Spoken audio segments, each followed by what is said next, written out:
Recently, a new manager joined the company. Word has it he comes from an influential background and isn't someone to be underestimated. Right after taking office, he shamelessly took over my original position. From that moment on, I noticed he held a strange hostility toward me. He constantly overloaded me with work, forcing me to stay late alone, and often sent me on pointless errands one minute fetching coffee, the next delivering documents.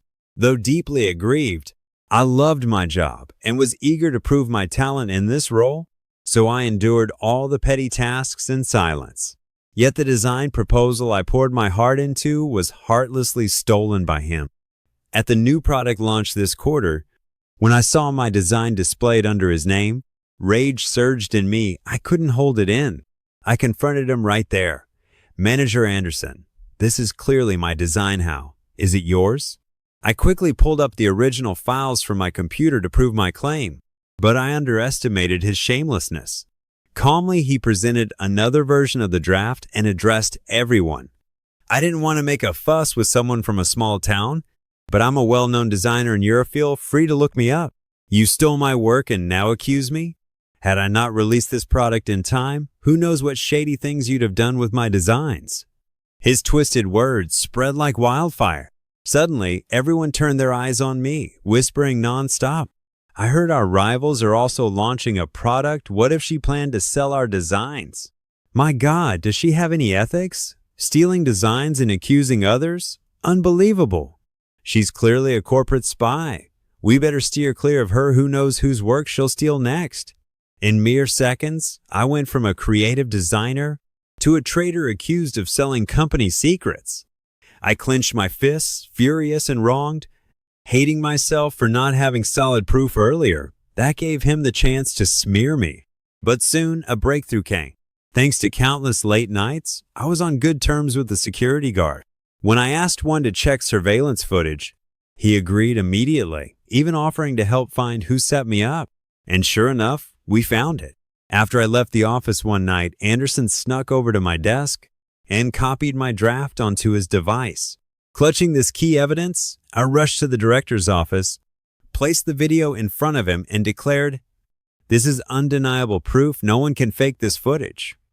But before the director could speak, Anderson barged in, yanked out the USB drive, and smashed it underfoot.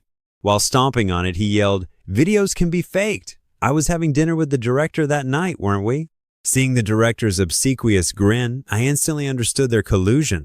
Clearing his throat, the director said, "Emma, Anderson and I were dining together that evening, undeniable. But you stole his work and now bite back? The audacity. Anderson studied in Europe. He's elite. You can't compare with your second-rate foreign degree. This discussion ends here. Leave." Their coordination was flawless, pushing all the blame onto me in a few simple words. I'm not here to argue that. I just want to ask, how did Anderson, with no real talent, become manager? At this rate, our branch's performance will crash. Hearing that, Anderson slapped me hard, leaving me dizzy. "Get out. I'm sparing you out of respect for the director talk. More nonsense and I'll finish you." Disoriented, I only wanted to sit before I collapsed.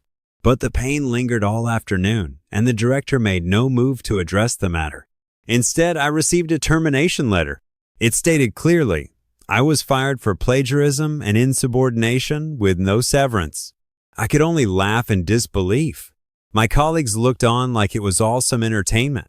Knew something was off. Maybe she was spying for the competition. Good riddance. Exactly. She acted all superior just because she studied abroad. Turns out she was copying others in secret. Best to fire her. She's a ticking time bomb. As I packed up, I looked around at these people who judged by status, not truth, and felt deeply disappointed. We're all here to work, not make friends yet. I became a pariah for not chatting with them. Anderson brought Starbucks on day one, and that was enough to make them his mouthpieces. This branch truly opened my eyes. After I packed, Anderson rushed in with security to kick me out. The guard who helped me with the footage was gone, probably fired too. Shameless. At home, I saw I was still in the branch chat group. Without hesitation, I dropped the surveillance footage there. If they were so loyal to Anderson, let's see how they react when the truth's right in front of them. As soon as I sent it, I was booted from the group, so I don't know what chaos the video caused. What I didn't expect was that Anderson and the director used that same footage to slander me even further. By noon the next day, I received a legal notice from the company. It accused me of defamation and demanded $1 million in damages for emotional and reputational harm to Anderson. Furious, I called 911. If the company won't stand by me, I'll let the law do it. The police responded quickly.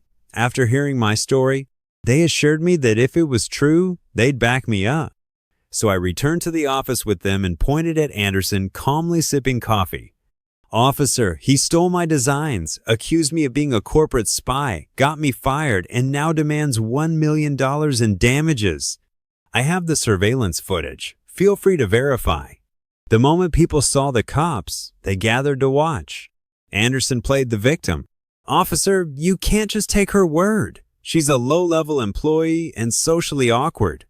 I'm her manager, clearly more talented. Why would I steal from her? Ask anyone here, they'll confirm it." Colleagues rushed to his defense. "That's right. Emma rarely spoke to us. We never saw her produce anything great. Anderson creates something good, and now she wants credit? Absurd." I protested angrily. "That's because Anderson never let me near the core projects. I didn't get the chance to submit my designs." A coworker jumped in. "See, she admits she wasn't involved in the project. Then how did she have the draft?" I froze, shocked. Anderson had told me the theme himself. He planned to steal my work from the start. Before I could respond, the officer, convinced by the crowd, scolded me for filing a false report and marked me down in the record. Now I had a criminal mark against me. I screamed in anger, heart sinking. The director sidled up and whispered, "Emma, just drop it now. It's your best option.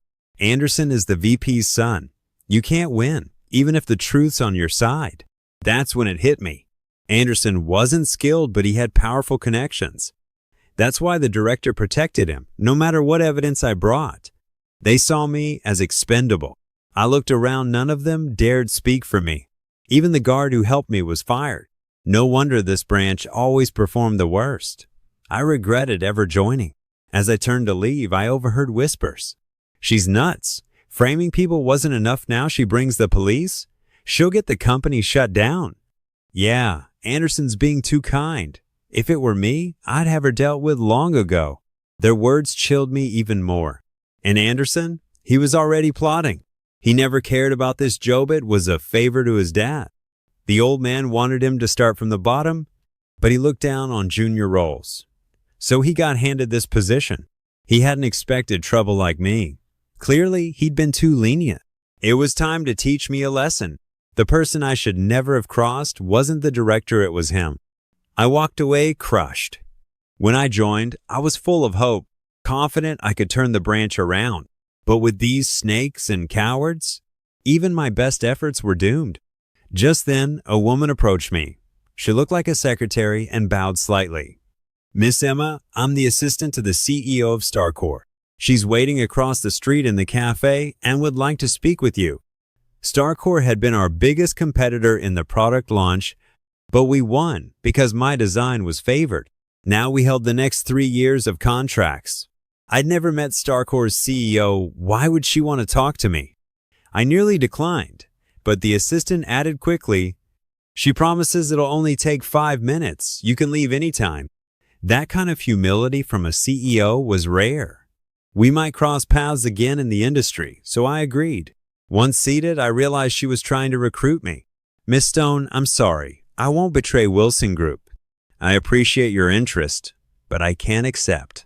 She tried again, saying she admired my early work and had waited several times downstairs after hearing I was fired. But to me, Wilson wasn't just a job. No matter what, I wouldn't leave for Starcore. She respected my decision, though clearly disappointed. Unexpectedly, a coworker buying coffee for Anderson snapped a photo of us. Anderson received the photo and had it posted in the company group chat. Along with it, he wrote, "Emma met with Starcore's CEO right after leaving everyone. Check if anything's missing." This fed his earlier lies about me being a Starcore spy. Everyone searched frantically, but nothing was missing because I hadn't taken anything. Still, Anderson rushed out, shouting, "My new design draft is gone. Emma must have taken it." Everyone believed him. Wilson Group had a solid reputation, but soon news spread online about a mole and a data breach. Thanks to Anderson and his cronies, the internet was flooded with accusations that I'd stolen company secrets for profit. Within hours, the post had nearly 1 million views. Even designers I didn't know were attacking me. A true designer values their work. She studied design and did this? Shameful. She's a repeat offender. Tried to frame her manager before him, a European graduate, please. Expose her. Someone get her info, want to send her a knife. I'm in. Nothing worse than a thief with no talent. Exactly. Thief. Panicked. I posted, "I didn't steal anything. Anderson took my work and blamed me. I have proof." I hoped someone would believe me, but no one did. The internet had made up its mind. No matter what I said, I was buried under insults. My chest tightened, I could hardly breathe. Then suddenly, an idea came to me, a way to prove everything.